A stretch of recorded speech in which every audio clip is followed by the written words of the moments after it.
yang kita tidak mau, karena kita melakukan perintah Taurat itu, kita di bawah hukum Taurat.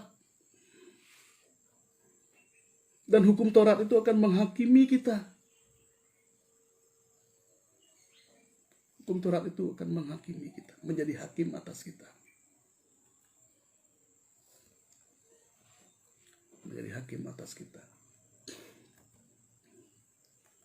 Jadi umat perjanjian baru tidak diperintah hukum Taurat. Umat perjanjian baru tidak diperintah hukum Taurat. Jadi tidak usahlah membawa diri, mengikat diri di bawah hukum Taurat itu lagi. Karena Kristus sudah datang. Percanggahan ayat lah, percanggahan ayat. Ayat ini ada, ayat ini pun ada seperti itu. Jadi percanggahan pembatalan Taurat. Ayat-ayat yang seakan kontradiktif ataupun bercanggah.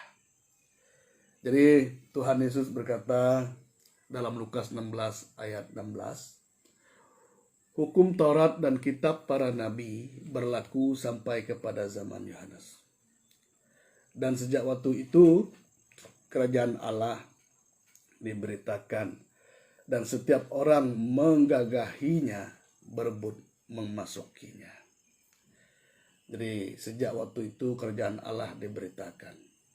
Sejak zaman Yohanes itu, setelah zaman Yohanes itu, sejak waktu Taurat ini tidak diguna, kerajaan Allah diberitakan.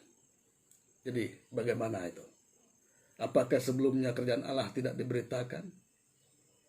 Nah, kerajaan Allah di sini maksudnya Kristus itu, Tuhan Yesus itu, Injil itu.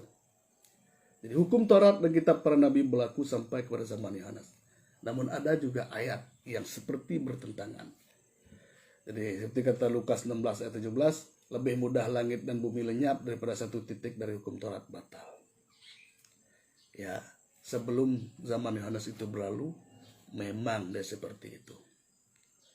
Jadi sebelum zaman Yohanes itu berlalu, semua hukum Taurat itu mesti dilakukan. Mesti dilakukan. Tidak boleh main-main.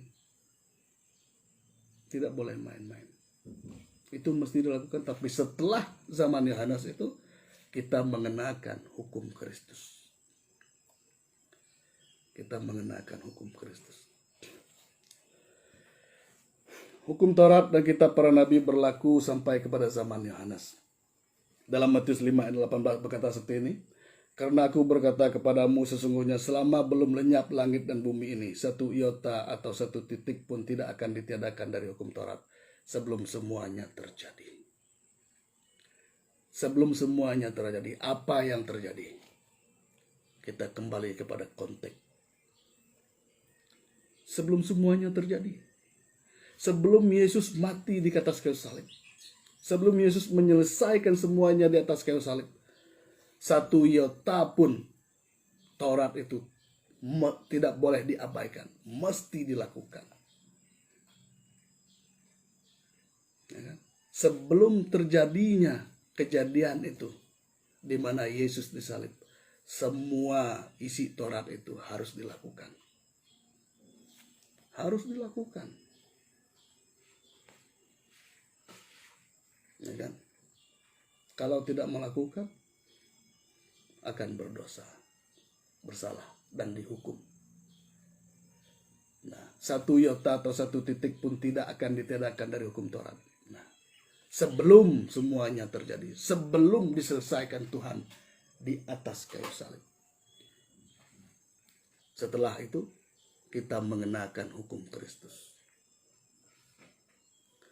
Kita mengenakan hukum Kristus. Jadi hukum Taurat dan kitab para nabi berlaku sampai kepada zaman Yohanes. Matius 5 ayat 17 berkata seperti ini.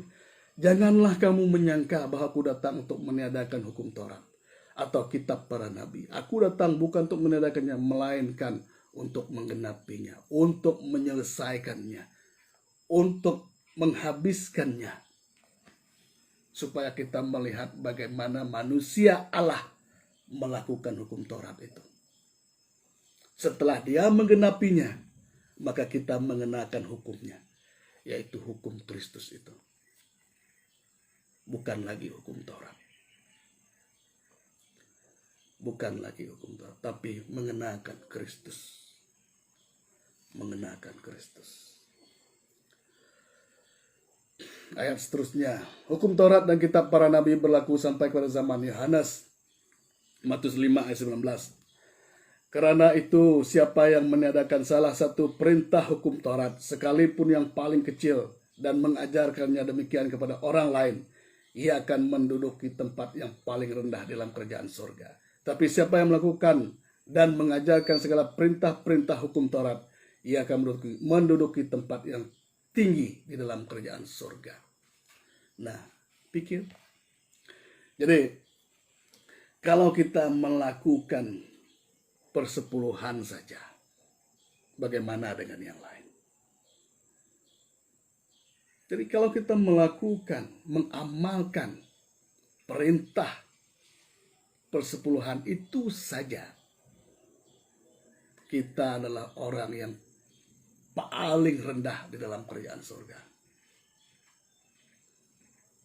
Kita harus tahu kedudukan persepuluhan itu dulu di mana. Itu adalah perintah hukum Taurat. Itu adalah perintah hukum Taurat. Ya kan? Jadi kalau kita melakukan perintah hukum Taurat dan cuma satu-satunya itu yang dilakukan, kita di kedudukan terendah. Jadi hal ini ditekankan sebelum semuanya terjadi. Sebelum semuanya terjadi. Sebelum Yesus menyelesaikannya di atas kayu salib. Jadi semua hukum Taurat itu harus dikerjakan. Sampai Tuhan Yesus berkata, sudah selesai. Oke, kita melakukan hukum Kristus. Karena kita melihat bahwa penghasilan lumayan dari persepuluhan, lalu kita menekankan itu dengan mengancam jemaat. Ini satu sikap yang tidak punya kasih. Tidak punya kasih.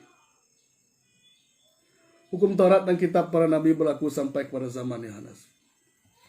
Yesusnya, aku berkata kepadamu, jika hidup keagamaan dalam bahasa Ibraninya diterjemahkan sebagai sedekah, dalam bahasa Yunaninya disebut dekaiosune, tidak lebih benar dari hidup keagamaan ahli-ahli Taurat dan orang-orang Farisi, sesungguhnya kamu tidak akan masuk ke dalam kerajaan surga.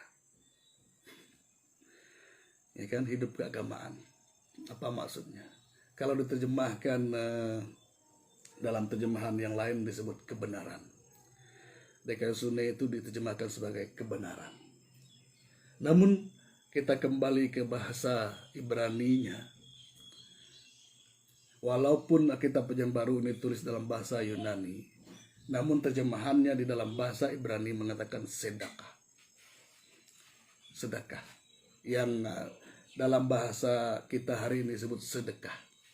Jadi kalau sedekah kita tidak lebih benar dari sedekah ahli-ahli Taurat, kita tidak masuk dalam kerajaan surga. Tidak akan masuk dalam kerajaan surga.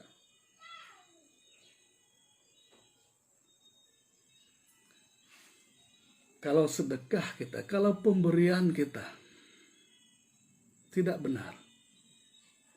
Oh, mungkin orang berkata seperti ini, oh, saya memberi persepuluhan itu dengan benar. Benar apanya yang benar? Apanya yang benar? Cara memberi saja salah. Karena persepuluhan itu dipersembahkan. Tujuannya adalah untuk perayaan Pondok Daun. Dan itu diberi tahun pertama, tahun kedua. Pada tahun ketiga,